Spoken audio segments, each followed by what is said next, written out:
Bonjour à toutes et à tous, content de vous retrouver, une semaine qui démarre avec 24 heures de retard, un petit accident de santé. Faites attention à la grippe, très attention à la grippe. Elle vous met sur le carreau, enfin, moi ça tombe le week-end. Je suis content de vous avoir en tous les cas, de vous retrouver. Rappelez-vous, il y a un peu plus d'un an, la Ligue de football de Guyane changeait de président. Après plusieurs années, passé à la tête de la première ligue sportive de Guyane, Marcel Bafo passait la main à l'équipe, menée par Steven Karoupanapoulé. Karoupanapoulé, je ne me suis pas trompé et j'essaierai de tout faire pendant toute l'émission.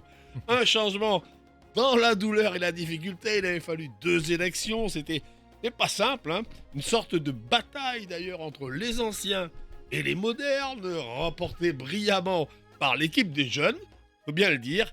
Une année après, la LFG et son nouveau sélectionneur a présenté la nouvelle sélection de Guyane. Là aussi, beaucoup de changements. Un encadrement technique a été présenté, ainsi que les grandes orientations sportives de la sélection pour la saison 2026. Une déclaration, à cette occasion, a fait beaucoup de bruit. Messieurs, je vais vous présenter tout à l'heure. Euh, L'abandon apparent de l'appellation Yanadoko pour notre sélection de la Guyane.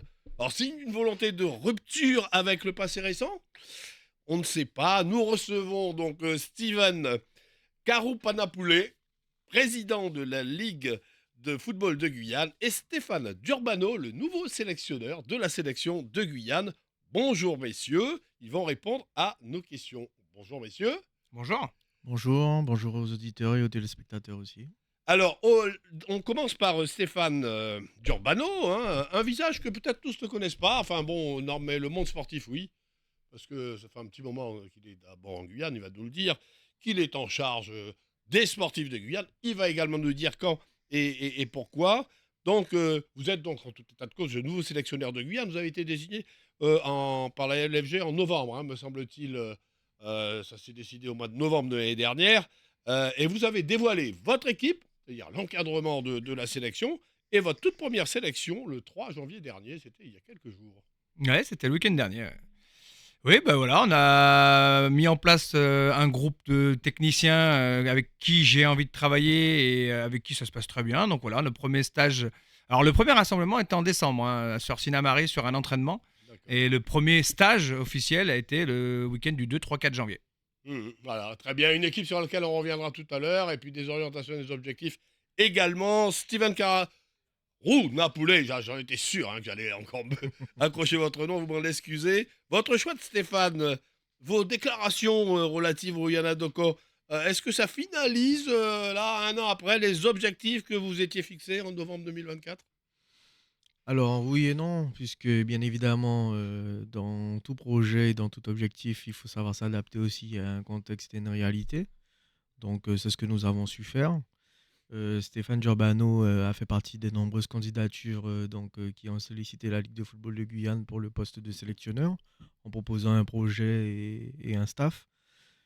Sur 13 candidatures, il n'y en avait quand même que 4 malheureusement qui respectaient en fait tout le cadrage.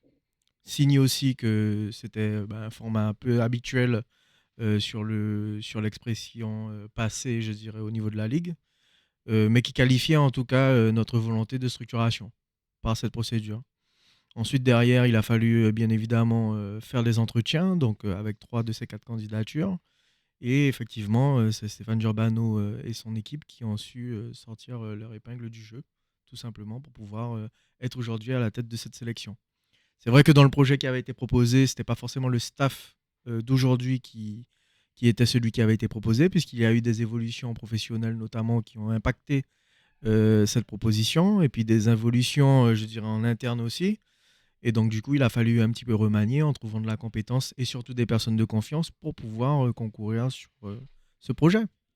Alors, moi, justement, dans les critères qui ont permis, donc c'est bien de rappeler que c'était d'abord des appels à candidature, Mhm. de rappeler que vous avez eu effectivement 13 propositions, que vous en avez retenu 4, parce que les 9 autres ne paraissaient pas correspondre. Ne respectait pas en fait les clauses obligatoires pour Et répondre aux quelles étaient-elles, les clauses obligatoires, si je Alors, puis... c'est des choses très simples, hein, comme tout simplement proposer un projet avec un staff composé de 4 postes obligatoires, Mhm. donc sur lesquels les candidats pouvaient s'exprimer, avec les CV de chaque individu et puis également un certain nombre d'autres documents administratifs qui devaient en tout cas être joints à ce fameux projet.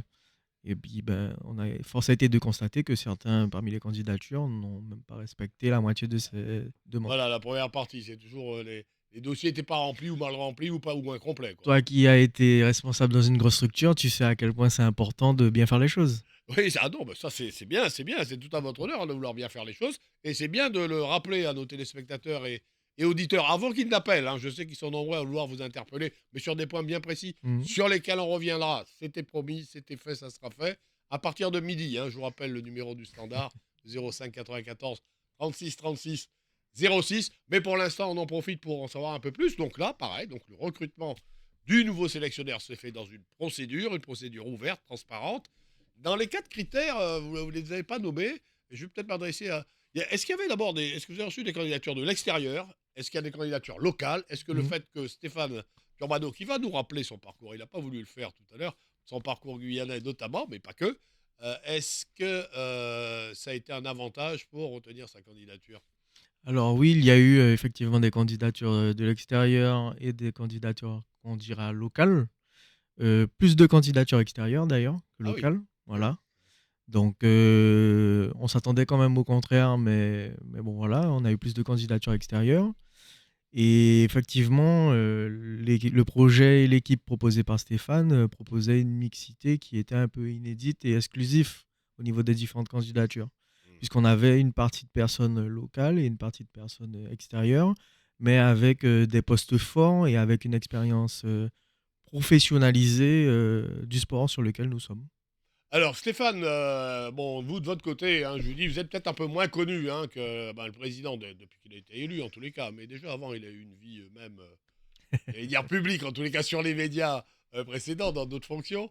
Mais vous, en ce qui vous concerne, alors je sais que le milieu sportif vous connaît et vous connaît bien parce que vous avez un parcours de toutes les manières dont les 4 dernières années sont écoulées en Guyane, c'est bien cela? Les 2 dernières Les années. 2 dernières années. J'attaque la troisième. Vous attaquez la troisième. Ouais. Alors, dites-nous d'où vous venez, dites-nous qu'est-ce que vous avez fait dans les 2 dernières années en Guyane. Et derrière, je vous rajouterai une question de savoir pourquoi vous avez postulé à ce poste de sélectionneur. Est-ce que c'est faire en plus que ce que vous avez déjà fait? Est-ce que vous allez abandonner le poste que vous avez? Allez-y. On va commencer par le début déjà, parce que Ouais. ça fait maintenant presque même 30 ans que je suis sur les terrains en tant qu'entraîneur. Alors j'ai commencé très jeune. Et plus de 26 ans maintenant en tant que salarié, donc de structure, que ce soit de club ou de ligue. J'ai entraîné à tous les niveaux, jusqu'en national, jusqu'à l'étranger. J'ai fait aussi, après mes années CFA à l'époque, sur la métropole, je suis parti au Liban via l'Olympique lyonnais pendant 4 ans. Également aux États-Unis, où là j'ai été plus dans la formation des jeunes et des entraîneurs. J'étais directeur de centre de formation et au Liban et aux États-Unis. Et sur le retour des États-Unis, j'avais été sollicité par la Fédé sur le fait de travailler avec eux sur certains projets. Moi, je voulais de la chaleur, je voulais 30 degrés, je leur ai dit. Ils m'ont dit, bah, ça sera les dom-toms. Et donc, du coup, on s'était organisé pour démarrer quelque chose avec la Guyane, que je ne connaissais pas, mais le projet était intéressant. Et entre-temps, j'ai repris une pige de 6 mois en National 3 avec le club de Haut-Lyonnais qui a du coup perdu le week-end dernier contre Lorient en Coupe de France avant de venir ici. Et donc là, ça fait 2 ans et demi que je suis directeur du pôle des jeunes à l'IFAS Hmm. avec la mission de mettre en place un projet, de mettre en place une structure qui se rapproche le plus du haut niveau, voire du très haut niveau, pour permettre à nos meilleurs jeunes de pouvoir jouer sur des clubs professionnels. Ok, alors donc vous êtes responsable actuellement donc, du pôle des jeunes, c'est ça, hein, Ouais, c'est ça. à l'IFAS. Pourquoi est-ce que vous avez répondu à cet appel de candidature de la Ligue de football de la Guyane? Bah, avant de répondre, déjà, il y a 1 an en arrière, j'avais fait l'intérim sur la double confrontation avec Belize. Hmm. C'était pas du tout dans mon projet au départ de reprendre un groupe senior, parce que j'étais venu pour vraiment quelque chose de particulier, c'est-à-dire la Les formation jeunes. des jeunes. Et puis en fait, j'ai pris mon pied pendant cette tournée parce qu'elle était un peu folklorique dans le sens où je connaissais personne, j'ai appris à connaître les gens dans le vestiaire. Et bon, c'est des choses qui arrivent. Ça m'était déjà arrivé par le passé de reprendre une équipe en cours de saison et d'arriver dans le vestiaire, je connaissais personne. Donc voilà, on est capable de s'adapter, il n'y a pas de problème. Mais j'ai vu surtout des gens motivés, intéressés, et puis il y avait de la qualité. J'ai toujours été entraîneur, j'entraîne des seniors depuis que j'ai 23 ans. Donc j'ai fait 14 saisons en senior et du coup, ça m'a redonné envie de reprendre un groupe senior et de pouvoir cumuler poste de directeur de pôle, qui est mon job numéro un, et une sélection de la Guyane. Je me suis dit que c'était parfait, le compromis parfait pour moi. Donc j'ai postulé naturellement. D'accord, ok, donc c'est naturel et vous couvrez bien les deux postes encore maintenant. Une autre question, je m'adresse à vous et on va rebondir après. Enfin, le président va me dire si je me trompe ou pas. Moi, j'avais reçu, hein, quand il venait avec son équipe, il venait d'être élu. Hein, donc à Tout à l'époque, fait. il s'en souvient. Et on avait parlé à l'époque des objectifs de la Ligue, qu'est-ce qui allait changer, qu'est-ce qu'il voulait faire. On avait parlé donc du entre guillemets haut niveau, pas entre guillemets, pourquoi je le dis, du haut niveau guyanais, c'est-à-dire que la sélection. Et il y avait déjà à l'époque donc ces difficultés avec le sélectionneur qui s'était mis en disponibilité avant de démissionner, son équipe également. La stratégie de la Ligue en matière de détermination du rôle des moyens alloués à la sélection. Le, le discours avait été très clair. Nous, on veut privilégier avant tout le local et on fera à la hauteur des moyens qui sont les nôtres. Je ne me trompe pas. C'était effectivement le discours de l'époque. Je ne sais pas s'il a changé. Est-ce que c'est le discours qui vous a tenu?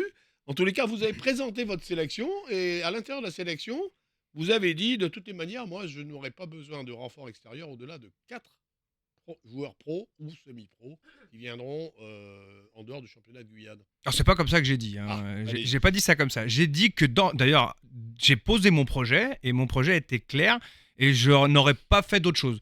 Si mon projet n'était pas adapté à ce que voulait la Ligue, pas de souci. Moi, mon projet était simple. Je suis entraîneur, je suis basé ici, mais je veux entraîner les joueurs. Et pour entraîner les joueurs, il faut avoir du temps et des entraînements du coup. Le fait de prendre que des gens de l'extérieur, je peux pas les avoir aux entraînements. Donc je peux pas mettre en place des projets. Je peux pas travailler avec la masse que je veux. Est-ce qu'il y a de la qualité en Guyane? Oui, il y a de la qualité. Donc quand j'ai vu tout ça et que je vois les matchs régulièrement, je me suis dit, voilà, je vais créer mon projet basé sur les joueurs locaux. Pour ça, va falloir que j'ai des relations et des liens avec pas mal de monde, ce qui se passe actuellement avec la majorité des coachs des clubs seniors. Et mon projet a été simple. Voilà, le fait de mettre 4, pourquoi j'ai dit 4? Ça peut être 1, ça peut être 0. Mais pourquoi 4? C'est pour que ce soit un réel renfort. J'ai entraîné pendant des années en national, je vois le niveau qu'il y a là-bas et je vois aussi le niveau qu'on a ici. À égalité de niveau, pourquoi je privilégierais quelqu'un qui est déjà dans une structure de semi-haut niveau? Parce que CFA, du moins N2, N3, on n'est pas sur du monde professionnel, même si ça s'entraîne régulièrement, voire tous les jours. Il y a des joueurs ici qui ont largement le niveau. Ils n'ont pas eu la chance de pouvoir partir. Mais par contre, il y a de la qualité. Par contre, les joueurs de très haut niveau, parce que là on parle de très haut niveau quand on est sur le niveau international, on n'en a pas non plus des masses. Pourquoi 4? Parce que 4, ça me paraît 1 par ligne. Donc déjà, ça peut être intéressant. 4, parce que c'est moins de la moitié de l'équipe. Et que si je travaille avec des joueurs ici, pour qu'à la fin, j'en change de 8 d'un coup qui n'étaient jamais là, c'est pas passer le bon message. Pour moi, pour mon projet. Après, chaque projet est différent. Chacun fait ce qu'il veut. Moi, c'était mon idée. Si ça n'avait pas plu, il m'aurait pas pris. Mais en tout cas, ça coïncide à ce que je veux faire. Alors, président, je pense que ce discours a dû vous plaire à un moment donné, parce que, alors moi, excusez-moi, je mets les pieds dans le plat directement, et je dépasse le côté uniquement sportif des choses. On est dans le grand forum, les Tout à émissions fait, pas de souci. sportives. Faut aller rejoindre mon ami, j'oublie son prénom, Fab, le lundi soir sur Radio Télé Pays. Il fait une superbe émission. Mais là, on mixe un peu le tout. Je dis que ça a dû vous plaire, parce qu'en plus, cette affaire, ça vous arrange. Ça vous arrange, franchement. Donc, qui dit pas d'expat, de joueurs expatriés, moins de frais, moins de problématiques avec aller négocier avec des patrons de clubs donc en France. Ça a dû vous arranger ce discours-là. Alors, on peut dire que oui, malgré tout, parce que nous, notre projet, quand même, comme je l'ai expliqué précédemment dans l'ancienne émission, c'était aussi de redynamiser notre football local. Et le fait d'utiliser les joueurs locaux, permettre de les concerner et de faire en sorte qu'ils soient concentrés aussi sur ce projet. Et donc, automatiquement, ça aura des retombées sportives directes sur notre championnat local et sur nos joueurs locaux. En plus, il y a quelque chose que M. Durbano fait aujourd'hui et qui est intéressant, c'est que pendant que nous sommes sur les premiers jours de regroupement, nous avons des joueurs de plusieurs championnats seniors en Guyane. D'accord, Donc, pas que de la R1. pas que de la régionale 1. Et donc, ça permet vraiment de ratisser large, comme on dit, Ça, c'est, et de pouvoir c'est une donner, nouveauté, ça, hein. et de pouvoir donner la chance à des profils individuels de se montrer et de voir s'ils ont les capacités et les compétences à faire ce qui est nécessaire pour être dans un collectif demain. D'accord. Alors, quelque part, je vous dis, on continue à mettre un peu les pieds dans le plat. Le fait que l'équipe précédente, enfin, c'est pas l'équipe précédente, chacun ses responsabilités, le fait que la Mhm. Guyane ait été reléguée en Ligue B de la CONCACAF, ça doit vous arranger. Le niveau est un peu plus bas, donc ça permet effectivement de dire on repart presque à zéro et puis on essaye de remonter.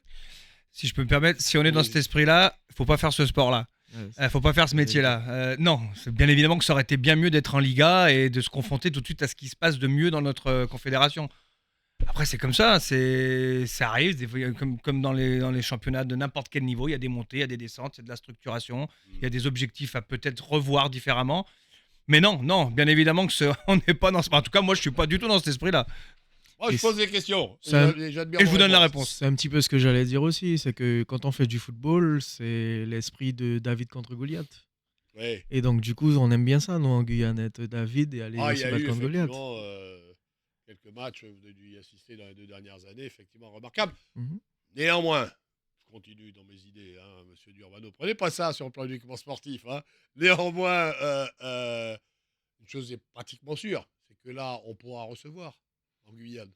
Alors, c'est Est-ce que le niveau des équipements de la Guyane va satisfaire la réception des équipes de la Ligue B de la CONCACAF? Ou est-ce qu'on va se retrouver avec le même problème que vous avez découvert, vous avez dû subir, mais vous avez découvert et que a subi l'ancienne équipe de la Ligue? Alors, c'est pas non plus une certitude, puisque D'accord. il faut savoir deux choses. La première, c'est que le format de la Ligue B n'est pas encore totalement déterminé, parce Mhm. qu'il y a encore ballottage et discussion du côté de la CONCACAF, donc on n'a pas la maîtrise totale sur On ce peut se sujet-là. retrouver en Ligue A, la Guyane? Alors non, on sera en Ligue B, mais je parle du format. Donc, Ah oui. c'est-à-dire, est-ce que nous serons dans un format où nous serons basés sur un territoire où toutes les fédérations et équipes sont en tout cas présentes pour concourir sur des matchs, sur Mhm. une période déterminée, ou est-ce qu'on sera sur un format avec des matchs aller et retour en extérieur et à domicile, et je mets les guillemets entre guillemets sur le à domicile.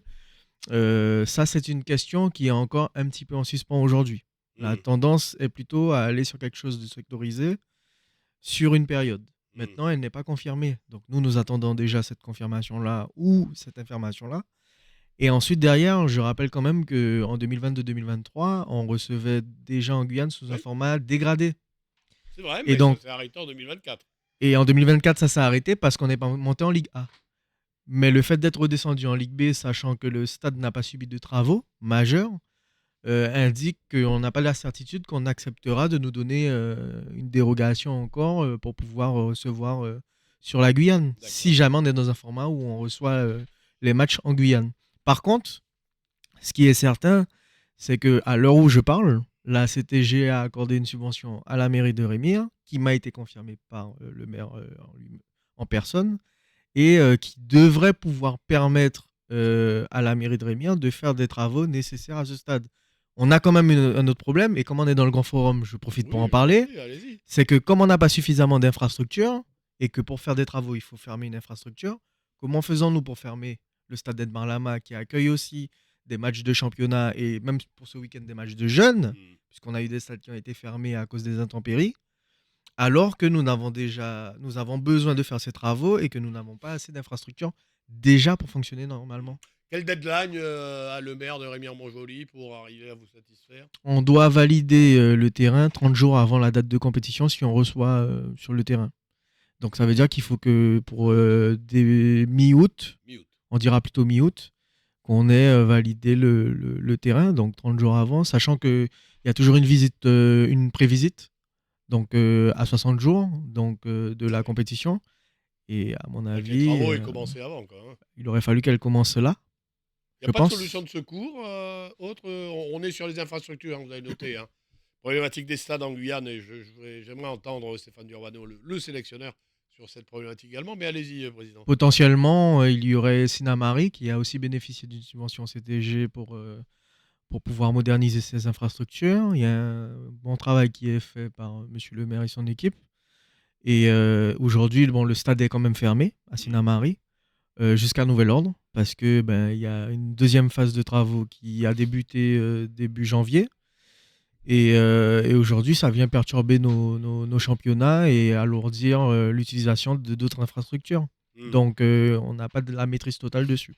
Stéphane Durbano, ben justement, vous, ça fait 2 ans donc, que vous êtes en Guyane, vous avez pu, même si vous occupez des jeunes de l'IFAS, c'est-à-dire le top des jeunes de Guyane, il faut bien dire les choses comme elles sont, avec des structures qui sont, à mon avis, d'un niveau correct, mais c'est vous qui me le direz.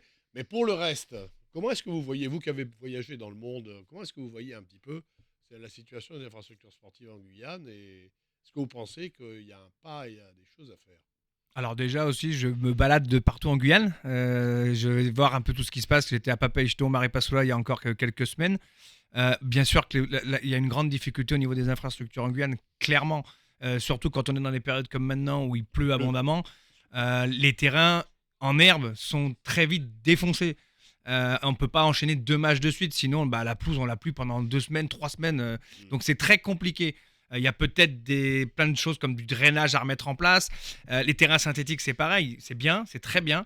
Mais il y a des fois où ils peuvent être bouchés. Donc on a aussi les terrains inondés. Ça arrive aussi quand il pleut comme il pleut en ce moment. C'est pas évident. Donc oui, il y a un grand manque au niveau des infrastructures. Ça, c'est certain. Il y a trop de matchs annulés, malheureusement. Encore la semaine dernière, ce week-end, à Saint-Laurent, il y avait un match. Ça fait déjà 3 fois qu'il est annulé, je crois, le match. Voilà, moi j'étais à Saint-Laurent il y a 3 semaines, un mois. Pareil, au dernier moment, ça a été obligé d'être annulé, mais parce qu'il n'y a pas le choix. On ne peut pas le laisser sur le terrain, même si on se dit, on peut peut-être jouer, mais si on joue une fois, on ne jouera pas pendant 3 semaines. Donc, non, c'est compliqué. Moi, par rapport à ce que vous m'avez dit sur les infrastructures des jeunes, on est au top. Avec les jeunes de l'IFAS, on est au top. On a le hall Séraphin, on a la plage Montabo quand il pleut pas, on a le PMS, on a les structures de l'IFAS, on a le collège Holder, on a le terrain Zéphyr. C'est magnifique, mais pour 20 gamins.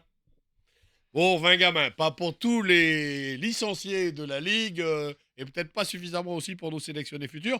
On va poursuivre, on va y revenir. Juste un petit mot, vous savez certainement qu'il y a des élections là dans quelques jours, quelques Pareil. semaines, des élections communales. Donc c'est le moment, je vais vous laisser y réfléchir tout de suite après la coupure publicitaire. Vous pourrez passer un message au maire, donc, et aux candidats aussi, parce qu'il peut y en avoir, donc qu'ils incluent dans leur programme. De quoi vous satisfaire. Messieurs, nous sommes avec la Ligue de football de Guyane et le sélectionneur de la Guyane. En deuxième partie, on parle de cette affaire Yana Doko. A tout de suite.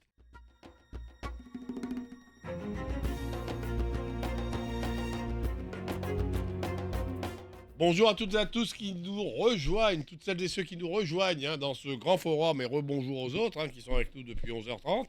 Donc le grand forum qu'on consacre donc à recevoir le président de la Ligue de football de Guyane et le nouveau sélectionneur de la Guyane. On parle foot, vous l'avez compris, mais on parle environnement du football. Je vous redis encore une fois, si vous voulez parler des résultats, des techniques, mais on peut en parler un petit peu.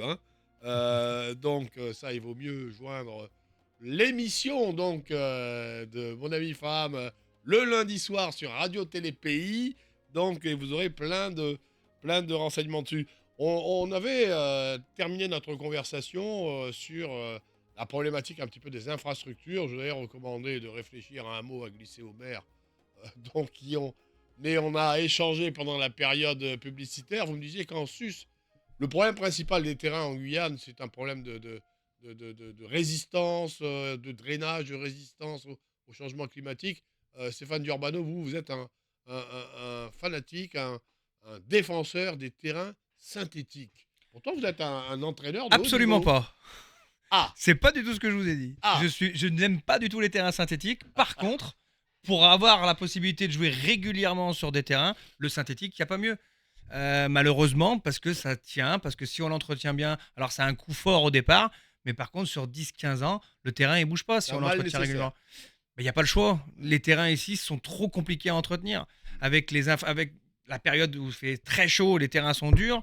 Après une pluie abondante pendant plusieurs semaines, mettre en place un terrain de haut niveau, je pense que c'est très compliqué. Ou alors, il faut un entretien quotidien. Et donc, le synthétique, c'est la solution parfaite pour pouvoir faire jouer tout le monde. D'accord. Mais non, je préfère jouer sur un bon gazon. Président. Donc, Steven, vous, de votre côté, vous me disiez, bah oui, parce qu'au final, parce que moi, je suis un petit peu comme, moi, je suis pas au haut niveau, mais pareil, en plus, la vieille école. Non, synthétique, on n'en veut pas, donnez-nous notre gazon. Et vous dites, bah, c'est presque dépassé ça, que beaucoup dans notre environnement immédiat, beaucoup de terrains sur lesquels se déplacent et jouent, donc notamment la sélection de Guyane, sont en synthétique. Si, effectivement, on a constaté donc dans la Caraïbe beaucoup de terrains qui sont aujourd'hui passés au synthétique, donc à l'hybride précisément. Donc il y a une nouvelle version du synthé qui existe depuis 3 ans de manière un peu plus démocratisée. Et effectivement, hein, même quand on va du côté du Brésil ou du côté du Suriname, on a quelques terrains aussi qui sont en synthétique sur lesquels on est amené à fouler la pelouse. Après, il faut savoir aussi une chose, c'est que pour ne pas se retrouver à avoir du synthétique et à avoir de la pelouse naturelle tout le temps, alors il faut déjà une pelouse qui soit adaptée à notre météo, donc une herbe qui soit capable d'absorber beaucoup et Hmm. qui ne se délie pas facilement, parce que c'est aussi ça le problème au niveau de l'enracinement. Et puis ensuite, la deuxième chose, c'est que pour préserver une pelouse naturelle, il faut en avoir beaucoup des terrains. Et en fait, c'est ça notre problème, c'est qu'aujourd'hui, nous n'en avons pas Pas beaucoup. assez. Donc du coup, le taux d'utilisation et d'occupation est 3 à 4 fois plus élevé que ce qui est préconisé sur un terrain en herbe classique. D'accord. Avant de parler du programme de la sélection, parce que vous êtes venu entre autres pour ça, moi j'ai noté, hein, puisque vous en parlez un peu, au niveau des manifestations et du programme général hein, du foot sur la saison, j'ai noté le dynamisme dans l'Ouest, des nouveaux championnats, des nouvelles compétitions qui sont apparues entre équipes de l'Ouest. Mhm. Et j'ai noté aussi la réapparition d'anciennes compétitions, comme par exemple la Coupe de l'UNAF. Expliquez-nous un petit peu, là, en termes de programmation générale, et ensuite on va venir au prochain rendez-vous de la sélection de Guyane, j'ose pas dire des Yanodoko. Alors, vous pouvez dire les Yanodoko si vous voulez, mais bon, ce sera le sujet de On tout à sera le l'heure si sujet j'ai bien tout compris. de suite après. Euh, il faut être logique.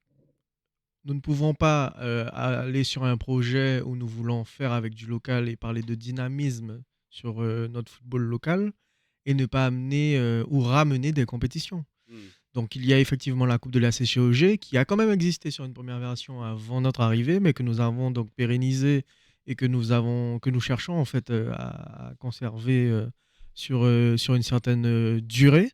Effectivement, elle inclut beaucoup d'équipes. Elle en a quand même inclus presque 15 cette année. Tout à fait. Donc sur une période entre septembre et décembre. Donc période très dense du côté de l'Ouest.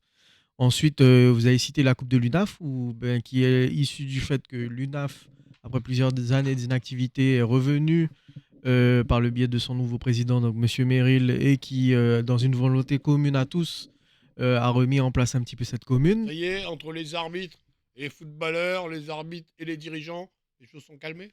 Ben, elles étaient déjà un peu dans la même optique, hein, je dirais. C'est juste que souvent on aime bien faire d'un phénomène isolé une généralité. Ça a toujours existé, ça existera toujours. Ça, c'est une réalité malheureusement. Maintenant, il faut essayer de la maîtriser le plus possible. Hmm. Mais pour revenir en tout cas sur le sujet dont on discutait, la Coupe de l'UNAF, donc effectivement, il y a eu une volonté qui a été affichée et un travail qui a été fait et elle est revenue. Et puis vous avez eu la Coupe des 4 Doko, qui est notre initiative Voilà. totale avec un partenaire privé flexible et qui nous a permis aussi de mettre cette mini Ligue des Champions, comme elle a été baptisée, sur pied et pour, je l'espère, de nombreuses années. D'accord. Alors, cette multiplication de compétitions ou autre, là, pour un sélectionneur, c'est pas facile. C'est très bien. C'est parfait.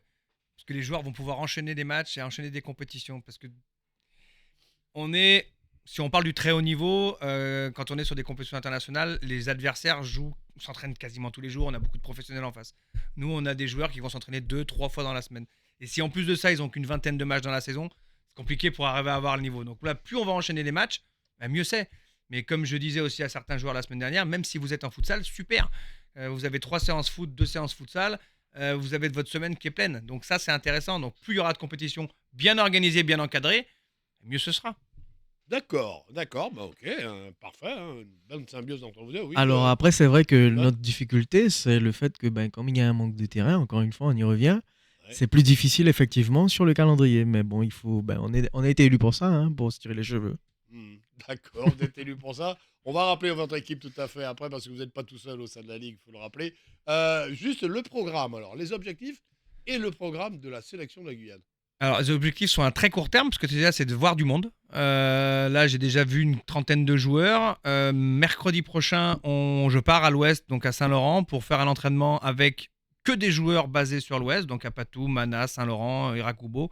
Et il y a encore quelques minutes, j'étais encore en message pour finaliser une liste. On a créé des liens avec tous les coachs sur place là-bas et qui nous ont mis à disposition pas mal de joueurs. Donc on risque d'avoir une bonne trentaine de joueurs uniquement basés sur l'Ouest. Il y aura la même chose du côté du Centre-Est d'ici quelques semaines. Et la prochaine grosse séance, c'est réunir tout le monde du 20, 21, 22 février à Saint-Laurent sur un stage de 3 jours. Et quand vous réunissez, vous dites tout le monde, parce que chacun, je pense qu'il y a beaucoup d'aspirants qui nous écoutent. Donc, c'est combien de personnes? Quand vous réunissez le groupe, le groupe Guyane, c'est combien de joueurs? Quand je réunis sur des stages, on est Sur sur des 24 joueurs. 24. 24 joueurs, pas plus. Alors, D'accord. il peut y en avoir moins, ça dépendra de comment ça se goupille, mais par contre pas plus. Pas plus. Pourquoi? Parce que tout simplement, si je veux faire une opposition, j'ai 11 et 11, 22, il m'en manque un quelque part et j'en ai 2 de rab. Donc c'est juste par rapport à ça. Et puis après, la deuxième chose, c'est de pouvoir commencer à resserrer un petit peu le groupe pour arriver dans ce que je recherche. Je me suis mis un échéancier avec des points d'étape réguliers pour arriver à mi-juin, à arriver à retrouver quelque chose dans ce que je veux au niveau de mes joueurs, au niveau humain et au niveau sportif. Donc voilà, étape par étape, et je reviens sur ce qu'on disait tout à l'heure, pourquoi avec des locaux? Parce qu'au moins je peux travailler régulièrement. Et j'ai pas besoin d'attendre des périodes de rassemblement, je peux faire ça. L'entraînement de mercredi prochain, il est organisé depuis 3 jours. Donc on est capable d'être très réactif, et si en plus j'ai des bonnes relations avec les clubs et les coachs, c'est très facile de mettre en place les choses. Et qu'est-ce que vous attendez des joueurs malgré tout? Vous avez dit, on a compris. D'abord le local. En plus, 30, voilà, ça fait sur 90, vous allez en sélectionner 24, c'est déjà pas mal. D'abord le local, mais qu'est-ce que vous attendez de vos joueurs extérieurs? Quel profil vous allez rechercher?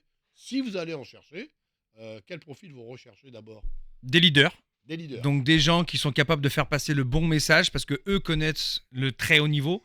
Et donc du coup ça c'est important parce que mine de rien sur l'approche de certains matchs de haut niveau on a besoin d'expérience. Donc ces joueurs-là vont pouvoir apporter ça. Deuxièmement de la qualité. Clairement, il va falloir quand même être bon. Même si c'est quelqu'un qui a 20 ans d'expérience mais qui physiquement n'y arrive plus, il ne va pas apporter ce petit plus. Donc il faut vraiment être des gens qui vont être titulaires indiscutables, qu'on les pose et qu'on dise ok, il n'y a pas photo, il n'y a pas mieux. Et puis la troisième chose aussi qui va être importante, c'est qu'il a envie de jouer pour la Guyane. Si on vient parce qu'on va passer un week-end, j'ai pas vu ma famille depuis longtemps et je viens passer 4 jours aux frais de la princesse, ça m'intéresse pas. Et donc du coup, là déjà par rapport à ça, on va commencer à cibler du monde. Parce que comme je disais tout à l'heure, il n'y a pas non plus 70 joueurs qui évoluent en monde professionnel. C'est pas faux. Et donc, du coup, on est déjà en lien avec certains, qui soient en France, en métropole, aux États-Unis ou d'autres endroits en Belgique. Il y a du monde, il y a pas mal de monde. Il y a encore quelques jours, quelqu'un qui Vous m'a nous appelé. citez des noms? Pas forcément, Mais non, pourquoi mais parce que si j'en cite un, je vais en citer 12. pas? Ouais, c'est vrai, Donc, ouais. c'est pas le but du jeu. D'accord, mais c'est Je pas peux le en- but de l'émission non plus. Voilà, vous m'avez dit que le sportif, c'est le lundi. Ouais, Donc, tout on à parlera fait. du sportif le lundi. J'ai bien retenu. Non, mais voilà, l'idée c'est ça, c'est de cibler les personnes qui ont vraiment envie de représenter la Guyane sur une compétition nationale qui va être compliquée. Alors, c'est quoi la patte d'Urbano au niveau de la sélection, au niveau du jeu? Ça va être quoi? D'ailleurs, est-ce que vous avez un modèle en termes d'entraîneur? Est-ce que vous avez un modèle en termes d'équipe à nous donner? J'en ai eu énormément, parce que forcément, ça fait 25 ans que je suis sur les terrains. Donc, mon modèle, c'est ce que moi, maintenant, je suis capable de connaître au niveau de mes principes et de mes valeurs. La première chose que je veux mettre aux joueurs, c'est du respect et de la rigueur. Il y en a 4 qui sont arrivés avec 1 minute de retard la dernière fois avant l'entraînement. Ils ont fini sur le banc du match contre la sélection U20. On ne peut pas arriver en retard. Donc ça, il y a des choses comme ça qui vont être très vite mises en place parce que le lendemain, c'était réglé. Donc ça, c'est impératif. Après, si on parle football, j'aime le jeu offensif. J'aime le jeu qui va vite vers l'avant. Quand je dis offensif, c'est pas avoir le ballon et faire 70 passes pour arriver sur rien. Ça ne m'intéresse pas. D'accord, vous êtes plutôt Lyon que PSG, quoi. Je suis plutôt Atlético Madrid de Simeone Atlético Madrid ou que, Barcelone. par exemple, complètement. D'accord. Non, Pour non, être non, Barcelone, il mais- faut avoir les joueurs pour faire du Barcelone. Ça, c'est une bonne. C'est vrai. Et tout le monde n'a pas les joueurs pour faire du Barcelone. Alors qu'en malheureusement- Guyane, on a des joueurs pour aller très vite vers l'avant avec vraiment l'esprit dribbleur, percuteur, provocateur de la surface. Et ça me plaît. Et c'est pour ça qu'on va essayer de mettre ça en place. Hmm. Après, le plus compliqué va être de trouver un équilibre entre bien défendre et bien attaquer. Très bien. Allez, on parlera football encore un peu, mais pas tant que ça. Alors, venons-en à ce qui a choqué les uns et les autres. Quel regard vous avez porté tous les deux sur l'épopée, sur l'aventure des Yana Doko? Moi, c'est court parce que ça fait 2 ans et demi, mais Vous en avez entendu parler quand bien même. évidemment. Puis j'aime bien discuter avec tout le monde. Donc, du coup, voilà, sur l'histoire récente, bah, c'est magnifique ce qui a été fait.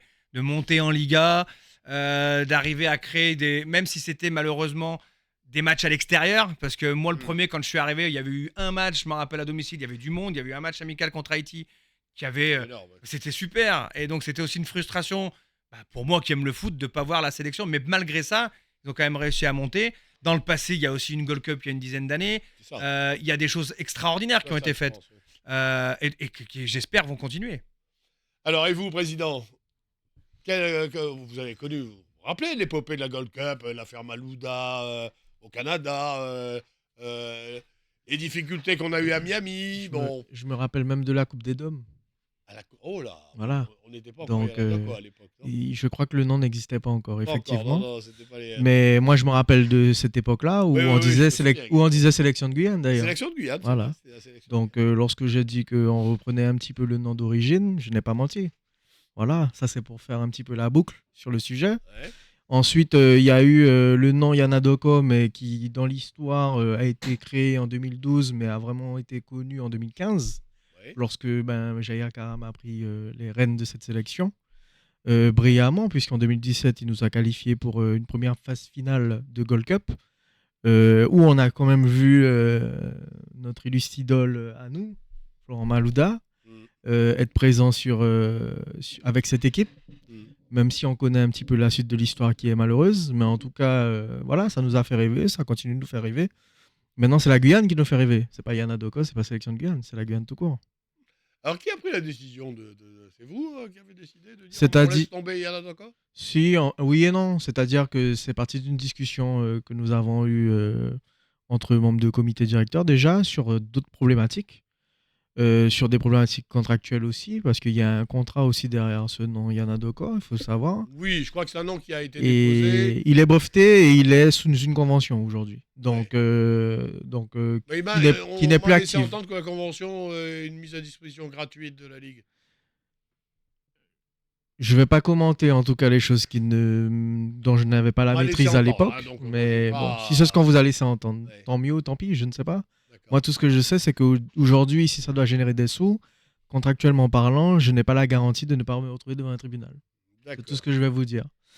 Ensuite, derrière, tout simplement que si on veut un petit peu ramener ce qui se faisait avant au goût du jour, donc remettre des personnes dans des stades, leur rappeler l'histoire de la Guyane bien au-delà du nom d'Ayana Doko, etc., c'était tout à fait logique en fait de revenir à son nom d'origine sur l'utilisation, encore une fois. Parce que comme il a été expliqué, même si on a eu droit à des titres à couleur, on n'a rien supprimé. On a juste dit que dans nos communications, le nom officiel, c'est la sélection de Guyane. Alors concrètement, ça veut dire qu'on peut être toujours supporter d'Yann Adoko, Tout à fait. même si vous utilisez le nom sélection de la Guyane. Comme la France dit équipe de France. D'accord. Vous direz les bleus. Vous dites les bleus Les bleus, à la oui. radio. Oui. Mais Monsieur Deschamps dit l'équipe de France. Sur cette affaire, bon, vous êtes un petit peu détaché de tout ça. Ouais, complet, parce que ça changera pas la qualité des joueurs et la qualité des terrains que j'aurai à disposition. Donc, Ah, mais peut-être Mais le par public contre- qui va venir vous voir.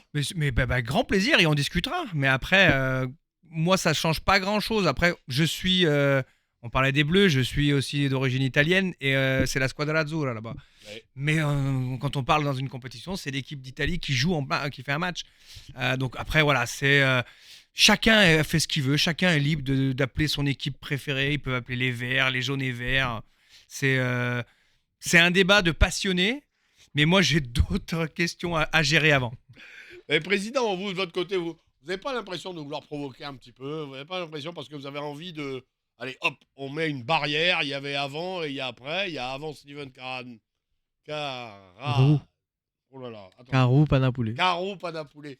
Hein, excusez-moi encore. Hein. Non, c'est Donc, pas grave. Donc, il y a un avant et un après, non? C'est pas, Pas du tout. pas un péché un peu d'orgueil, non? Pas du tout. Ça a été une question, il y a eu une réponse et puis il y a eu l'explication derrière. Maintenant, on l'apprend pas. Bon, chacun fait son choix. Je vous ai pas demandé pourquoi on vous appelle Jean-Paul Le Pelletier.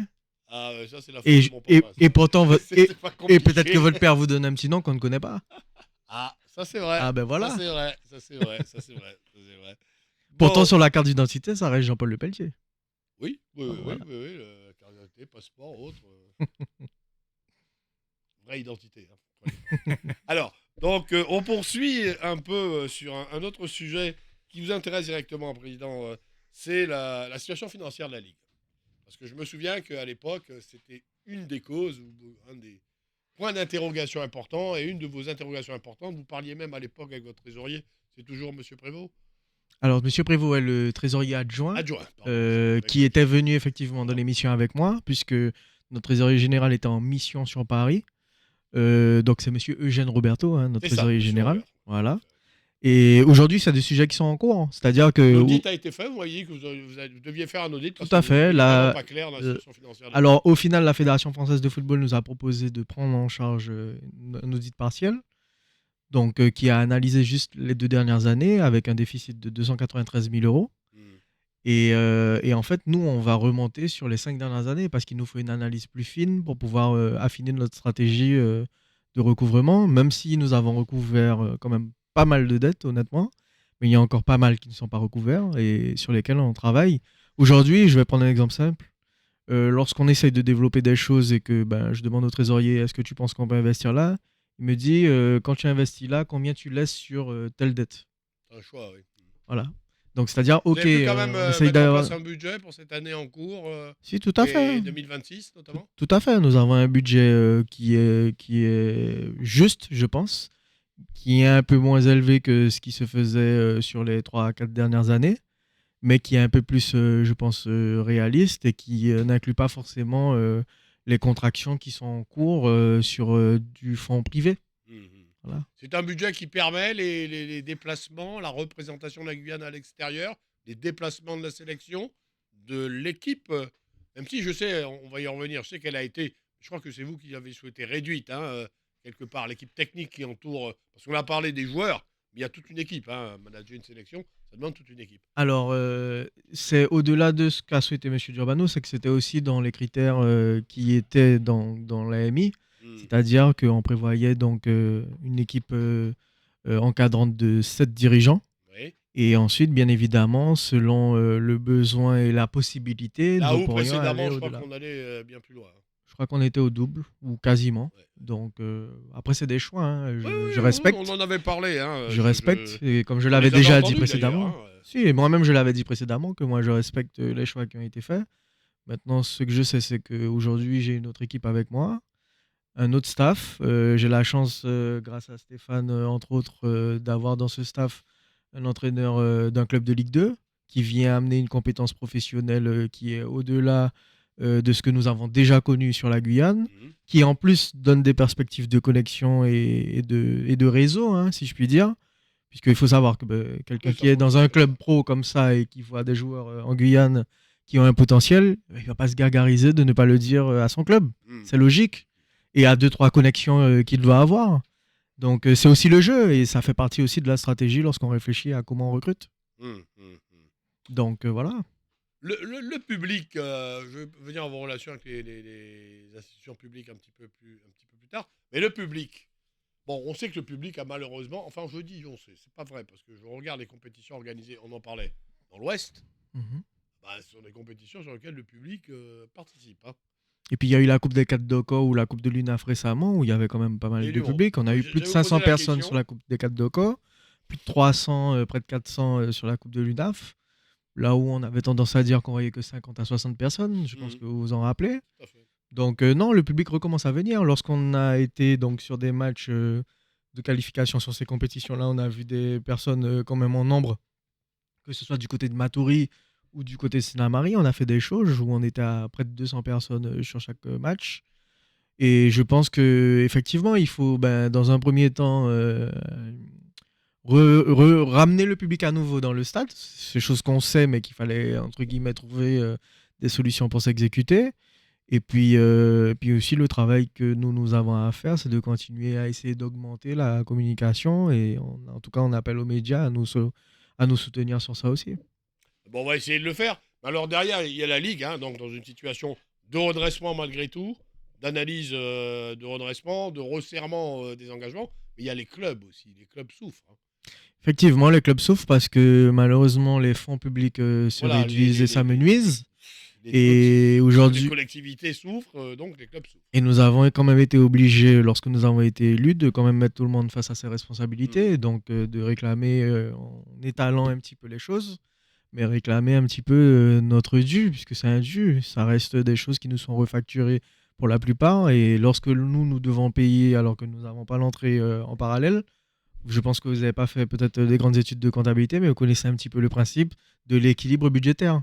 Oui, oui, oui, Voilà. je n'en ai pas les seuls à le croire. De toutes les manières, même au niveau national, voire international, enfin au niveau national, c'est sûr. À mon avis, ils ont fait des grandes études, mais ils ne connaissent pas l'équilibre budgétaire.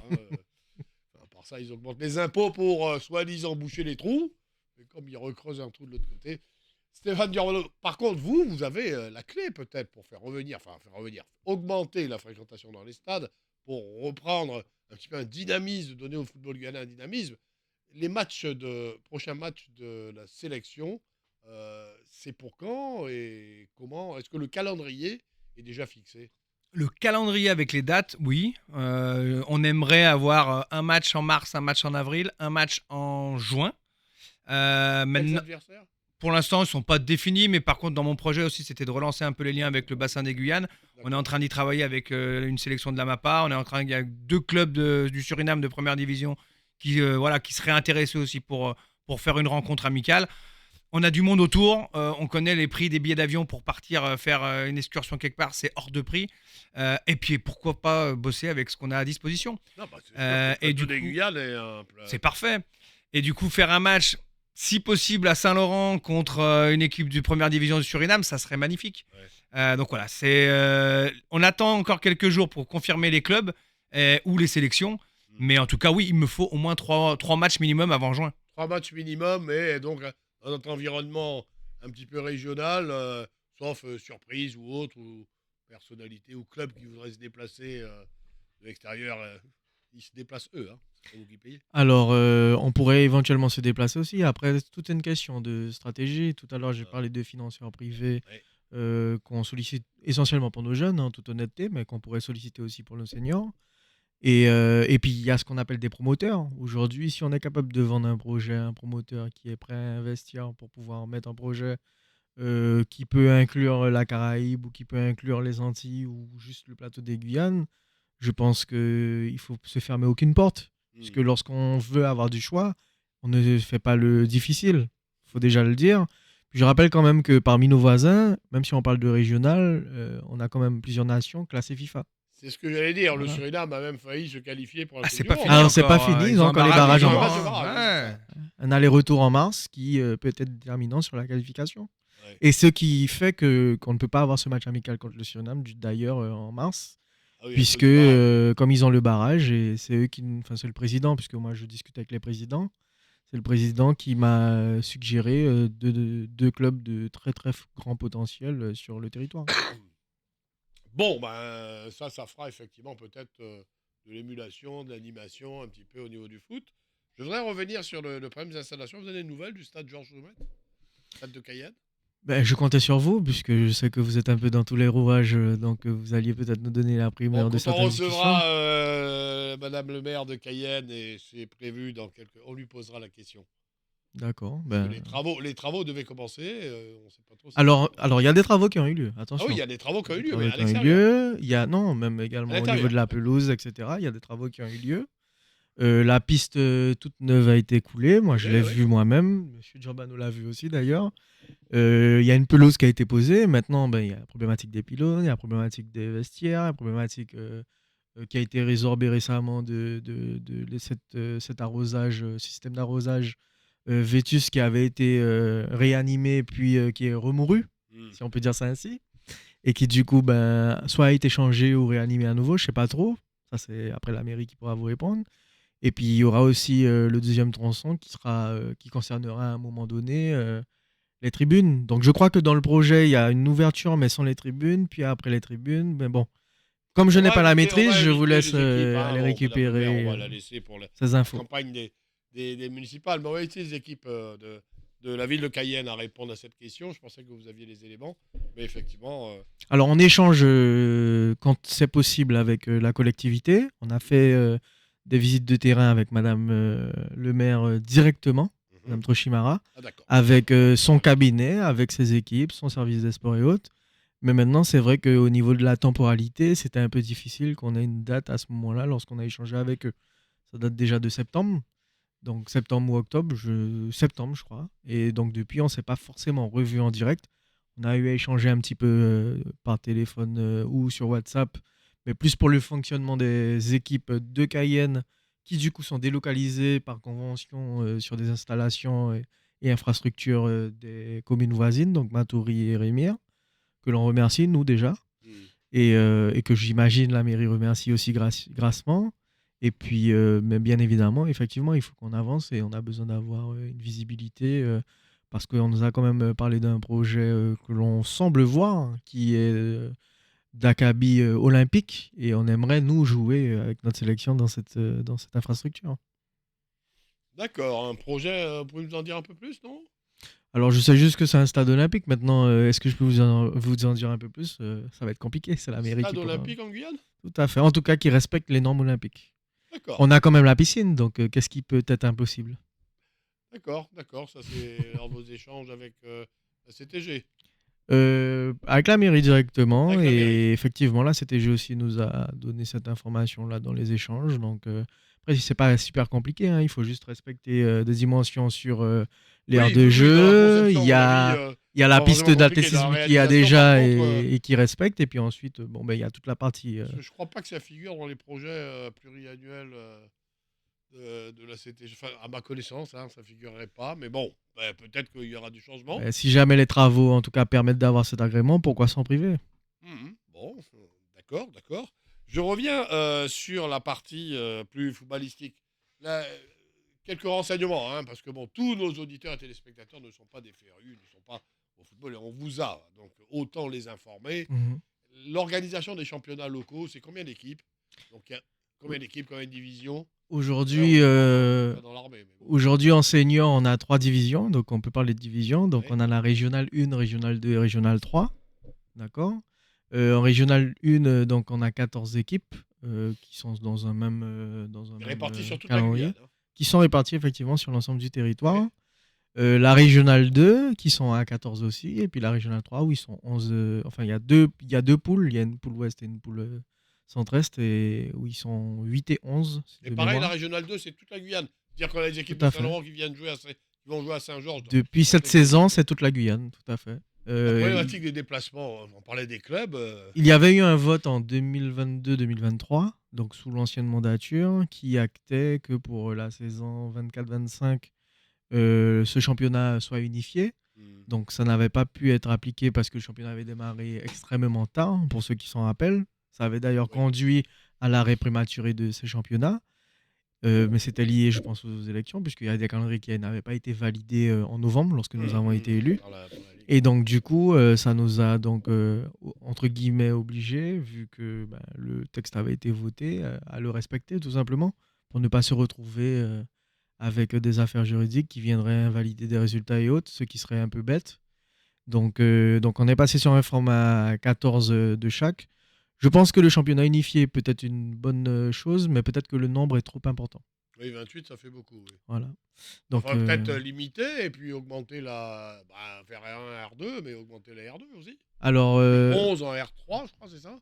oui, il y a une poule à 11 et une poule à 8 ou 9. 8. Ouais, 8 ou 9. Donc, et il y a des équipes qui continuent à se créer et qui demandent. Et on va arriver à une situation où, comme il y a un manque d'infrastructure, peut-être qu'on ne pourra pas affilier tout le monde à un moment donné et qu'on sera obligé de solliciter des reports d'affiliation parce que on a une réalité aussi que vous connaissez, hein, Hmm. et qui peut nous contraindre du coup à devoir ralentir, Et ce les qui est un équipes problème. elles-mêmes qui se créent, elles ont des infrastructures. Enfin, elles ne sont pas des infrastructures homologuées, mais Lorsqu'elle se crée et qu'elle sollicite une affiliation, il y a un certain nombre de documents qui sont obligatoires, comme notamment avoir une infrastructure déclarée pour recevoir ces matchs et bien évidemment respecter un certain nombre de prérequis en termes de documents administratifs. les Donc, infrastructures qu'elles déclarent, bon, si elles déclarent une infrastructure, c'est qu'elles peuvent recevoir. Généralement, elles partagent, je dirais que les communes partagent peut-être trop d'infrastructures à trop d'équipes. C'est un peu ça. Je ne saurais pas vraiment, en tout cas moi, qualifier cela ainsi, mais je pense effectivement qu'à partir du moment où si l'équipe vient avec un document de la mairie qui confirme qu'elle peut recevoir sur son infrastructure, ben, on est un petit peu obligé d'accepter le fait qu'il y ait ces possibilités-là. Hmm. Maintenant, ce qui se passe lorsqu'on parle de calendrier, c'est que dans les calendriers, nous avons donc des dates qui sont réservées pour les matchs en retard, dus à des reports pour intempéries, par exemple. Mhm. Et que lorsqu'on se retrouve avec un peu plus d'équipes, donc forcément, ça va gratter dans ces créneaux-là. Et donc, du coup, à un moment donné, on ne pourra plus avoir de créneaux de report. Donc, c'est là où on doit être intelligent et structuré pour pouvoir aussi, à un moment donné, limiter peut-être les affiliations. Ok. Stéphane, le foot, ça attire toujours les jeunes? Oui, oula, oui. Mais de partout. C'est un des seuls sports qui, chaque année, récupère des millions de licenciés dans toute la planète. Et oui, ça attire du monde parce que je vois quand je me suis déplacé encore il n'y a pas longtemps à Saint-Georges, Maripasoula, Papaichton, le nombre de gamins qu'on a vus débarquer qui n'étaient pas prévus. On nous avait annoncé peut-être une cinquantaine, on s'est retrouvé à 75. Il a fallu s'adapter. Donc non, oui, bien sûr que ça attire du monde. Ouais. Et les encadrer, le bénévolat, parce que ça reste du bénévolat pour les encadrer, tout ça, Bah, on arrive à trouver des ouais, il y a toujours du volontaires? monde. Maintenant, Il y a encore du monde. le gros point important pour nous, c'est de former ces personnes-là. Et donc, c'est pour ça que via le directeur technique, donc Marvin Demang, et les deux conseillers techniques départementaux, un basé à l'Ouest, Arnaud, et un basé ici, Laurent Viltard, sont là pour la formation de ces éducateurs. On peut, c'est compliqué d'enseigner des choses ou de mettre en place des choses avec des jeunes sans avoir un minimum. Alors déjà, c'est génial, il y a du monde qui s'occupe des jeunes. Maintenant, il faudra arriver à leur donner les premières billes et la Fédération française met en place des formations bien spécifiques en fonction de la catégorie où on est. Et ça, c'est le gros boulot, un des gros boulots qu'on a aussi à la Ligue, la formation des éducateurs. Si on a des éducateurs mieux formés, on aura forcément des gamins où ça sera mieux encadré. D'accord. Ok, donc, et les relations avec la fédération sur ce plan-là, aussi sur d'autres plans, notamment le fameux plan d'aide au rééquipement et développement des infrastructures locales, ça en est où, ça? Alors, le fonds d'aide au football amateur, donc aujourd'hui, il a été augmenté, hein. Il y a eu les grandes annonces qui ont été faites par le président Philippe Diallo le 22 novembre dernier du côté de Clairefontaine, où j'y étais. Alors, nous, la Guyane, on a quand même de bonnes relations avec la FFF, puisque je suis représentant outre-mer à la fédération. Mhm. Donc, je représente les différentes ligues d'outre-mer au sein d'un collège qui est décisionnaire à la Fédération française de football. Et donc, forcément, ça m'a donné tout de suite un peu plus de facilité en termes d'échange en direct avec le COMEX. Et puis, bon, je pense que je suis de nature quand même assez accessible. Et donc, du coup, forcément, ça aide aussi. En plus, on a un représentant au sein du COMEX, M. Parent, qui est donc président de la Ligue Aura, Auvergne-Rhône-Alpes, et avec qui on s'entend super bien, qui connaît Stéphane d'ailleurs, puisqu'il l'a eu à l'époque lorsqu'il était salarié là-bas. Et donc, du coup, forcément, tout de suite, lorsqu'on a de bonnes relations, c'est plus simple. Mhm. Maintenant, le Fafan et le fait d'être membre, en tout cas représentant Outre-mer, ne nous donne pas plus de droits que les autres ligues. Mais effectivement, lorsqu'il y a des difficultés, ça nous donne la possibilité de faire remonter ces difficultés. Mhm. Aujourd'hui, nous travaillons donc sur le plan Outre-mer qui a été déployé par la FFF pour que donc ces enveloppes soient augmentées, ce qui a été fait. Et donc ensuite, derrière, il y a un travail qui va être fait entre janvier et avril, avec normalement un déplacement de la Fédé en local pour pouvoir justement revoir un petit peu comment on pourrait plus facilement accéder à ces fonds. Parce que notre objectif, comme je l'ai fait remarquer l'année dernière en commission, c'est de pouvoir faciliter nos collectivités de manière sectorisée et sur des périodes dédiées, d'avoir la possibilité de solliciter ces enveloppes le plus facilement ou avec peut-être un seuil qui n'est pas fixé. Ouais, parce que pour l'instant, les seuils sont peut-être Trop bas. trop bas. Par rapport à notre réalité, c'est bien trop bas, effectivement. Donc, il faudrait effectivement pouvoir rehausser tout ça. Et les maires avec qui, quand vous dites collectivité, c'est essentiellement donc d'un côté les maires et de l'autre côté la collectivité territoriale de Guyane. Tout à fait. Donc, la collectivité territoriale a un projet de remettre un petit peu des équipements de proximité au niveau des quartiers. Donc, c'est un projet qui est porté par Monsieur Le Gall, qui pourra éventuellement vous donner plus de détails si vous avez l'occasion de le solliciter. Et puis, effectivement, vous n'êtes pas sans savoir, hein, puisque vous êtes très fort dans la politique, que, bien évidemment, les mairies sont les collectivités de proximité. Oui, Et donc Enfin, en tous les cas, la forcément, compétence sport n'aura pas été enlevée. et donc forcément, la compétence entend sport leur est dédiée Ah, à tout à eux, fait, et ouais, donc ouais, forcément, c'est vraiment avec eux qu'on responsabilité. discute. Donc nous avions fait une tournée qui n'est pas terminée, puisque bon, malheureusement, il y a les réalités politiques qui font que, avec ces histoires d'élections et autres, il y a un petit problème d'agenda avec certains. Mais en tout cas, nous, on avait fait une tournée où on a quand même rencontré 11 maires. Et donc, du coup, 11 maires ou représentants, puisque des fois, n'étant pas présents sur le territoire, on a quand même préféré garder les rendez-vous, et qui nous ont quand même permis, en tout cas, de parler de projets et de faire en sorte que les collectivités aient bien, au niveau de leurs différents projets, des infrastructures. Maintenant, c'est une question de temporalité et une question de moyens des fois. Hmm. Donc, il y a des leviers que certains ne connaissaient pas et qui ont été, en tout cas, démocratisés auprès d'eux, et donc qui devraient faire l'objet de projets dès 2026. Et puis, il y en a d'autres qui, effectivement, étaient déjà lancés. Je pense à la mairie de Rémire, je pense à la mairie de Cayenne, comme on en a parlé, qui avaient des projets déjà lancés et qui, aujourd'hui, c'est peut-être sur une deuxième phase, pourraient venir s'associer à nous sur des fonds sur lesquels on pourrait solliciter auprès de la Fédé, et puis sur des fonds qu'ils pourraient solliciter auprès de la CTG aussi, bien évidemment. Donc, ça permettra forcément, à un moment Une donné, de pouvoir question bête, redresser tout ça. on vous a peut-être déjà posé ou peut-être jamais. Toutes les communes de Guyane ont au moins une équipe affiliée à la Ligue. Ou y a-t-il des communes où il n'y a pas d'équipe de foot Il y a des communes qui n'ont pas d'équipe affiliée. affiliée? Ouais. Voilà.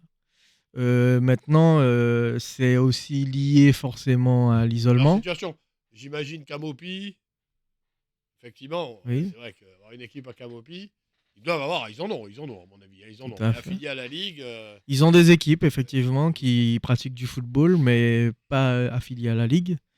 Mais on essaye de travailler pour au moins amener le football en milieu scolaire par le biais du DTA, que Stéphane a cité tout à l'heure, et de son équipe, pour pouvoir permettre qu'il y ait de la pratique footballistique de manière encadrée, ce qui permettra à terme, lorsqu'il y aura des possibilités plus simples, que ces jeunes qui seront encadrés dans le milieu scolaire fassent partie d'équipes seniors à un moment donné et puissent concourir sur nos championnats réguliers. d'accord. Un mot pour revenir au football à proprement parler. Donc, vous, vos objectifs, est-ce qu'on vous a donné des objectifs au niveau de la sélection? La Ligue vous a dit, écoutez, bon, bravo, vous avez réussi. Simplement, voilà, en attente de résultats ou pas d'attente de résultats. Vous avez vu que l'entraîneur du Real de Madrid, Ah ouais, il lui est arrivé une mésaventure hier. voilà, Ça arrive, ça fait partie du métier. ça fait partie du métier. Non, la priorité des choses, c'est déjà de construire un groupe. Et ça, les résultats arriveront par la suite ou pas. Mais en tout cas, la priorité, c'est de construire un groupe et de bien figurer en Ligue B. Et comme on est compétiteur, quand on est en Ligue B, la place, si le système reste le même, la place numéro 1 se qualifie sur la Gold Cup. Et ben voilà, on verra en étape par étape. Mais la première échéance, c'est mi-juin. Et l'objectif, c'est d'être prêt pour septembre, ça c'est sûr, mais d'avoir déjà un temps d'avance sur l'idée que je me suis faite de ce que je veux avec la sélection. Mais d'abord, c'est de voir des joueurs. Là, je vais encore en voir 35 mercredi. Donc, des bases, déjà, c'est créer un groupe. Et une Vous fois allez qu'on avoir a. 35 joueurs mercredi, Je sélectionne, tout à l'heure, il y a une liste qui part malgré le uniquement de carnaval, l'Ouest. Uniquement de l'Ouest. uniquement dans l'Ouest. Et je veux voir tout le monde que je peux voir. Donc, c'est pour ça Malgré que. le carnaval. Le Bah, carnaval, c'est mercredi soir, hein, le vous carnaval. faites pas. Le carnaval démarre jeudi. Le mercredi soir. Le carnaval Le, démarre lundi le, chez nous. le carnaval peut nous aider puisqu'il écartera tout simplement ceux qui ne sont pas motivés. On parlait de motivation tout à l'heure. Ah ouais, ça fait partie du jeu aussi. Hein. D'accord, mais enfin, vous adaptez quand même vos regroupements ou les entraînements mercredi, hein, vous les prenez pas. Ah non, on ira le week-end aussi. Le week-end où on va le faire, le carnaval sera terminé logiquement. Mais s'il y avait. Pour cette année. Ouais, mais si ça devait être un week-end où il y avait le carnaval, eh ben, ça aurait été comme ça. Parce qu'en plus, on parlait de calendrier, mais j'ai pas de date. Ça veut dire que moi, vu que j'ai été nommé en novembre, les calendriers avaient déjà été posés. J'ai eu une réunion le 24 décembre à 19h pour moi, j'étais en métropole, justement avec la Croc pour voir quelle date je pouvais avoir pour mettre en place des stages. Parce que si j'ai que 2 regroupements, ah oui, alors là, du coup, le travail que je veux mettre en place, c'est compliqué. D'accord, et comme vous souhaitez en avoir plusieurs et que vous en avez planifié déjà un bon nombre. Ouais. D'accord, donc le carnaval n'est pas forcément la meilleure période pour les championnats de foot d'une manière générale. En tous les cas, là, je pense au club plus qu'à la sélection. Vous n'avez pas. Quel œil vous portez sur cette période-là? Vous admettez, vous comprenez? Vous savez, Jean-Paul, j'ai entraîné en senior. J'ai eu la chance de faire partie des quelques entraîneurs qui ont gagné le championnat de Régional 1. Effectivement, c'est un sujet qu'on évoquait avec les joueurs, mais à partir du moment où les joueurs sont motivés et ont envie de quelque chose, ça a eu de nous démontrer que c'est pas une période qui peut avoir un effet néfaste pour eux, D'accord. tout simplement. En tout cas, moi, je passe les dimanches matins justement pour voir si je trouve des joueurs. Je suis régulièrement. Ah, vous sur- passez après les universités les vidés, j'aime bien le dimanche matin, donc je regarde si je vois des gens que je connais. Ouais, mais juste pour les dénoncer ou pour aller leur dire tout de suite après? Je suis là et après je verrai. Waouh, waouh, attention. Non, je rigole, c'est pour m'amuser. Je pense que tout le monde connaît le grand monsieur Giroud, qui Oui. nous a quand même raconté L'heure de via, serre, oui. via une émission qui est très connue, Téléfoot, qu'à l'époque de la JOCR, lorsqu'il jouait l'UFA Cup, que effectivement, il a avait ressorti une boîte tous de les nuit. tous les videurs de boîte de nuit qui lui envoyaient un petit SMS avec le nom des joueurs qui étaient passés. Et Monsieur Capot en faisait partie, pour ceux qui s'en rappellent. Bon, bah alors voilà, effectivement, ça, ce sont des petites anecdotes du foot. On en revient donc un peu à cette affaire. Donc, pour que les choses soient bien claires sur cette histoire de Yana Doko, donc vous me dites, hein, vous, hein, président Stéphane, vous nous dites que pour vous, c'est la sélection de la Guyane. Maintenant, vous n'empêchez ni au groupe, ni aux partenaires, ni aux fanatiques, hein, parce que c'est comme ça qu'ils s'appellent, donc d'utiliser ce nom. Et pour vous, vous me dites, donc Stéphane, de votre côté, vous, une identité à donner à une équipe, ça ne vous pose pas de problème. Absolument pas. Hein. La plupart des gens. Mais on revient par exemple, on parlait tout à l'heure les bleus pour l'équipe de France, mais il y en a qui les appellent les tricolores. Ouais, Donc en fait, chacun est libre d'appeler son équipe comme il le veut. voilà. Et puis là, les Yanadoko, ça a été une institution entre guillemets pendant plusieurs années. Voilà, ceux qui veulent Et continuer à les l'appeler. joueurs, comment ils prennent ça? On n'en a même pas parlé une seconde. Ouais, pas franchement, pareil. non. Avec de l'humour le lendemain, parce qu'il y a un moment donné, j'ai des dossiers pour m'y retrouver, sélection U15, U14, j'avais mis Yana. Ah non, coach, faut plus dire ça. On est revenu sur de la rigolade. Mais voilà, non, les joueurs, ils jouent, ils sont là pour jouer. D'accord. Ok, bon ben voilà, moi je pense que, alors pour celles et ceux qui sont un peu choqués, vous avez encore la possibilité de continuer à avoir, parce qu'il y a des goodies, hein, il y a des vêtements, et c'est vrai que c'est devenu un peu un argument commercial à un moment donné. Hein. Alors pour l'appellation, bon, on demande à voir, vous avez une convention d'utilisation, il m'a été rapporté qu'elle était gratuite, vous me dites que vous avez quand même pas toutes les garanties. Alors, la convention aujourd'hui, c'est-à-dire que le brevet appartient à la Ligue de football, Oui, mais en 2024, il y a une convention qui a été signée avec un promoteur privé. Et aujourd'hui, ce promoteur privé avec qui j'ai échangé m'a dit qu'il n'exploitera plus cette convention, sauf que après, je n'ai pas de documents qui rompt totalement ce partenariat commercial. Ça, c'est la d'accord. première chose.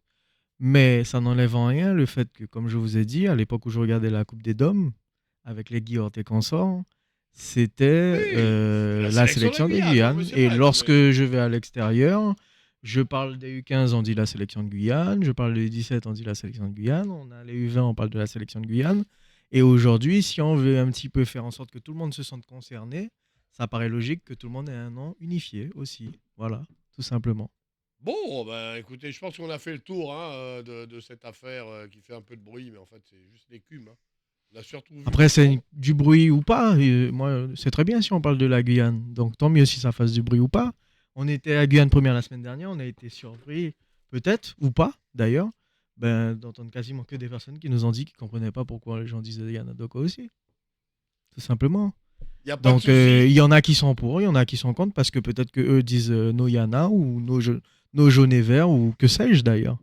L'important, en tous les cas, c'est que tous assistent et viennent aux prochaines rencontres. Rappelez-nous le programme de la sélection. Vous avez dit 3 matchs amicaux. On n'a pas encore les adversaires. On n'a pas encore les adversaires. Les dates devraient être 28 mars, 2 avril, quelque chose comme ça. Et il y a une date, la dernière date FIFA de l'année, c'est-à-dire en juin, de mémoire, le 6, 7, 8 juin. On aimerait avoir une nation qui vienne aussi sur cette rencontre-là. D'accord. Bon, bah écoutez, messieurs, moi je vous remercie en tous les cas de cet entretien, ce nouveau visage du sélectionneur donc, de la Guyane, le président Faudra la réinviter. Hein. Oh là là. Carou Panapoulet. Garou Panapoulet. Ah, mais on vous fait le coup à chaque fois. Moi, c'est peut-être pour ça qu'on m'appelle Steven tout le temps. Ah là, mais c'est ça. Steven, c'est plus simple. Appelez-moi Jean-Paul, il n'y aura vraiment aucun problème. Merci de votre disponibilité. Merci de toutes ces explications que vous nous avez données. Merci à vous. Voilà. Merci encore. Nous, on se rejoint demain. Demain, alors, on est sur un autre sujet. On va poser une question. On reçoit le grand maître du Grand Orient de France. Donc, on va poser la question. Quelle est la place aujourd'hui de la franc-maçonnerie dans le monde, mais surtout en Guyane, et son importance? Question. Donc, si vous aimez si vous voulez avoir réponse à cette question, regardez-nous demain. Merci à toutes et à tous de votre attention. Dans quelques minutes, le journal d'Edmedoudi, le journal de Radio Télé Pays Guyane. Au revoir. Merci.